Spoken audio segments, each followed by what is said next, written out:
बिस्मिल्लाहिर्रहमानिर्रहीम। अस्सलाम वालेकुम स्टूडेंट्स, कैसे हैं आप? सब ठीक ठाक हैं, खैरियत से हैं? उम्मीद है सब खैरियत से होंगे।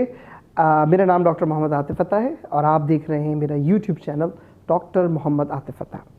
अच्छा बेटा, आज का जो हमारा टॉपिक है, जो आज हमने स्टार्ट लेना है, वो लेना है chapter number 4 first year cell से। सबसे पहले बात करते हैं कि सेल बेसिकली है क्या, इसकी डेफिनेशन से लेते हैं। सेल याद रखिएगा, बाय डेफिनेशन अगर हम इसकी डेफिनेशन की बात करें, so what is cell? Cell is the basic structural and functional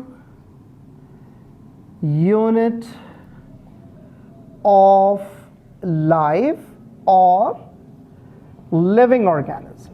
ये बेसिकली एक बेसिक यूनिट है तमाम के तमाम लिविंग ऑर्गेनिजम्स का। दुनिया में जितने भी लिविंग ऑर्गेनिज्म है उसका जो बेसिक यूनिट आपको मिलेगा वो मिलेगा सेल। सो इस पर तमाम की तमाम लाइफ है। यूनिसेलुलर है तो भी उसका बेसिक यूनिट है उसमें एक सेल, और अगर मल्टी सेलुलर है तो भी आप उसका बेसिक यूनिट निकालेंगे तो इट इज सेल।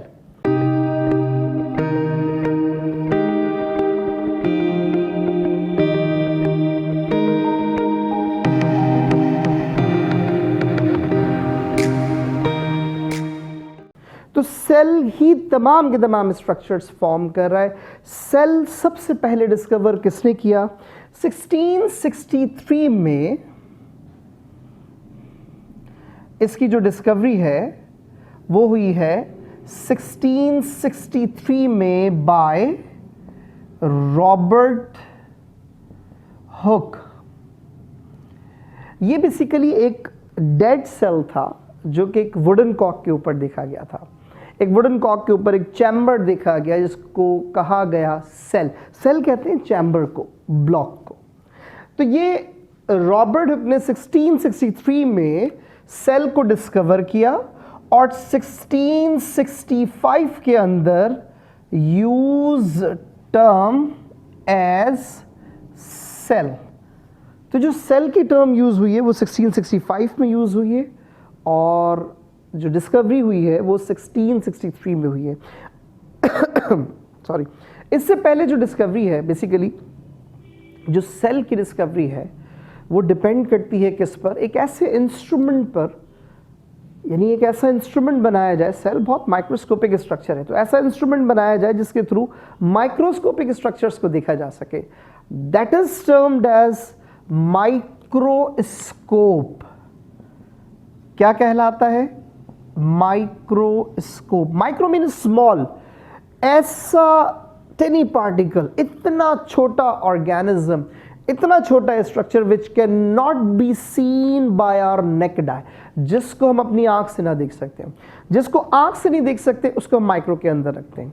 तो microscope, scope to see small objects, छोटे छोटे स्ट्रक्चर्स को देखा जाए।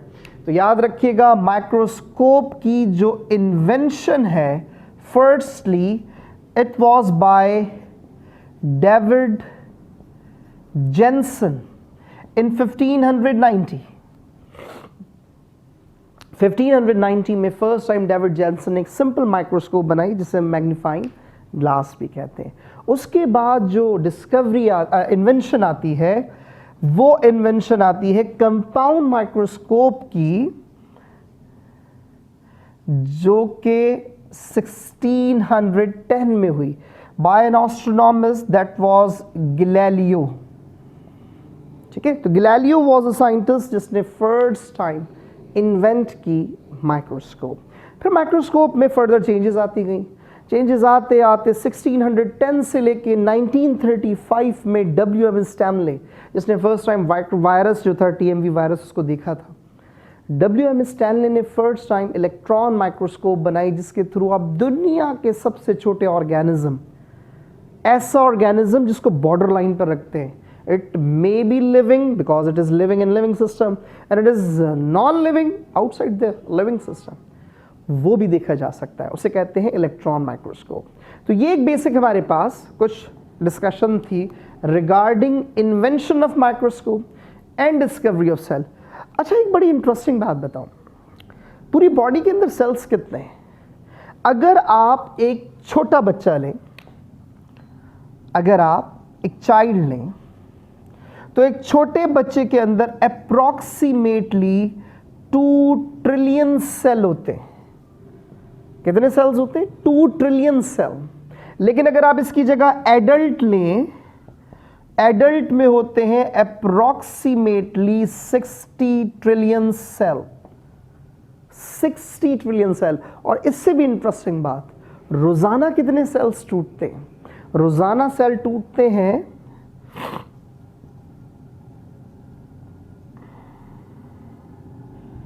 so cell destroy per day in 24 hour approximately 600 millions।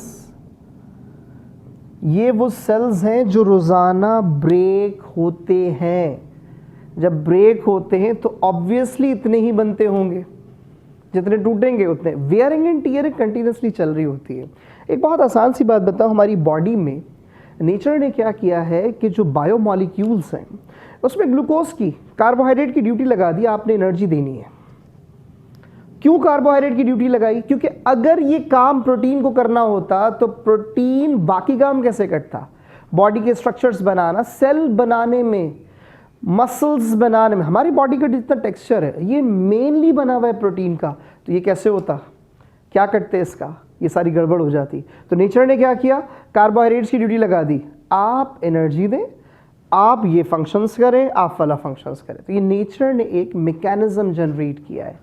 ठीक है बेटा, तो याद रखिएगा, ये बेसिक कुछ पॉइंट्स थे। अब हम बात करते हैं एक मोस्ट इंपॉर्टेंट पॉइंट की, एक सेल थ्योरी की, जो आपने पहले भी पढ़ी होगी। That was proposed by Schleiden and Schwann 1838-39। वो एक पूरी कहानी है, आइए उसे डिस्कस करते हैं। अब हम बात करते हैं सेल थ्योरी की। सेल थ्योरी जो है, it was proposed bye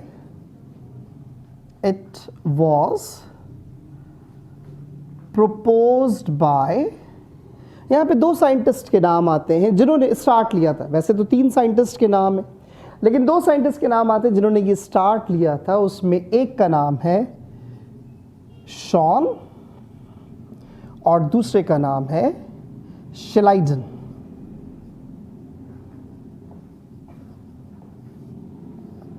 Shawn जो था वो ज़ूलॉजिस्ट था और शिलाइडन जो था वो बॉटनिस्ट था। शॉन का ईयर लिखा है 1839 और इस बॉटनिस्ट शिलाइडन का ईयर लिखा है 1838। तो पहली जो थ्योरी प्रपोज हुई थी वो 1838-39 में हुई थी। तो शिलाइडन और शॉन ने सेल के बारे में कुछ हाइपोथेसिस, कुछ स्टेटमेंट्स थी जो आगे चल के फिर थ्योरी बनी। अब इसके जो बेसिक पॉइंट्स थे वो क्या थे, उसे डिस्कस करते हैं। सबसे पहला जो पॉइंट था, first point of cell theory was the definition of the cell. वो क्या था कि cell is the basic structural unit of life और लिविंग ऑर्गेनिज्म। ये पहला पॉइंट था। दूसरा जो पॉइंट था, which was proposed by Schleiden or Shawn, all organisms are formed by one or more than one cell। या तो यूनिसेलुलर है, एक सेल के बने हैं, या ऑब्वियसली मल्टी सेलुलर है। तो या तो ऑर्गेनिज्म एक सेल के बने होंगे या एक से ज्यादा सेल्स के बने होंगे, तो यूनिसेलुलर और मल्टी सेलुलर। ऑल ऑर्गेनिज्म, दुनिया में जितने भी ऑर्गेनिजम्स हैं, या तो वो एक सेल के बने हैं या एक से ज्यादा सेल्स के बने हैं। तो इसको याद रख। थर्ड पॉइंट जो था वो था कॉन्फ्लिक्ट पॉइंट। वो गड़बड़ था, उसको मैं अलग कलर से लिखता हूं। वो इनके मुताबिक, अकॉर्डिंग टू शिलाइडन और शॉन, इनके मुताबिक cells are formed de novo, 1 or more than 1 cell। या तो यूनिसेलुलर है, एक सेल के बने हैं, या ऑब्वियसली मल्टी सेलुलर है। तो या तो ऑर्गेनिज्म एक सेल के बने होंगे या एक से ज्यादा सेल्स के बने होंगे, तो यूनिसेलुलर और मल्टी सेलुलर। ऑल ऑर्गेनिज्म, दुनिया में जितने भी ऑर्गेनिजम्स हैं, या तो वो एक सेल के बने हैं या एक से ज्यादा सेल्स के बने हैं। तो इसको याद रख। थर्ड पॉइंट जो था वो था कॉन्फ्लिक्ट पॉइंट। वो गड़बड़ था, उसको मैं अलग कलर से लिखता हूं। वो डिनोवो का मतलब होता है एरेनियसली बाय मिस्टेक, अचानक। असल में ये लोग जो थे वो बेसिकली मानने वाले थे एरिस्टोटल के, ये बेसिकली एबायोजेनेसिस वाले लोग थे। तो इन्होंने कहा कि सेल्स जो है वो अचानक बन जाता है, अचानक नहीं बनता। फिर इसे गलत किसने किया? एक जर्मन पैथोलॉजिस्ट था। तो अब इसको क्रॉस कर दिया है कि सेल्स अचानक नहीं बनते, इसको गलत कर दिया है। अब जो थर्ड पॉइंट है जो कि सेल थ्योरी की जीनत बना, जो सेल थ्योरी का कंपोनेंट बना, वो क्या है? Cells can only be arise from pre existing cells. Cell हमेशा पहले से मौजूद सेल से बनेंगे। तो याद रखिएगा, सेल हमेशा पहले से मौजूद सेल से बनते हैं। And it was proposed bye, ये वाला जो पॉइंट है, ये जो पॉइंट है, ये एक जर्मन पैथोलॉजिस्ट थे, German pathologist. According to that German pathologist, इसका नाम है रुडोल्फ विरशाउ, इन 1855 में इस जर्मन पैथोलॉजिस्ट ने अप्रॉक्सीमेटली 13 ईयर्स के बाद, 13 to 15 ईयर्स के बाद, इसने फिर ये कंफर्म किया कि cells are not form by mistake, cells can not be arise de novo, अचानक नहीं बने, बल्कि सेल पहले से मौजूद सेल से बने हैं। So it was proposed by Rudolf Virchow. अब अगर आपके पास MCQ आता है कि cell theory was proposed by, तो आप 3 साइंटिस्ट के नाम लिखेंगे। वो 3 साइंटिस्ट के नाम कौन से होंगे? Number 1 is Schleiden, botanist, Schwann zoologist, and Rudolf Virchow जो कि पैथोलॉजिस्ट है। इन 3 लोगों ने मिलकर ये काम किया। सो याद रखिएगा, this is all about cell theory. ये आपके साथ मुझे करना था। इससे रिलेटेड कोई क्वेश्चन हो, कोई कन्फ्यूजन हो, आपके माइंड में कोई क्वेश्चन आता है, कोई क्वेरी आता है, आप कमेंट करें, मेरी इस वीडियो को शेयर करें, लाइक करें। एक रिक्वेस्ट थी, अभी भी बहुत सारे बच्चे जो देख रहे हैं वीडियो, वो सब्सक्राइब नहीं कर रहे हैं। बहुत ज़्यादा परसेंटेज है जिन्होंने देखी है वीडियो और सब्सक्राइब नहीं किया। प्लीज़ इसे सब्सक्राइब करें, और अगर आप कोई टॉपिक समझना चाहते हैं कमेंट में ज़रूर लिखें। Thank you so much. अल्लाह हाफ़िज़।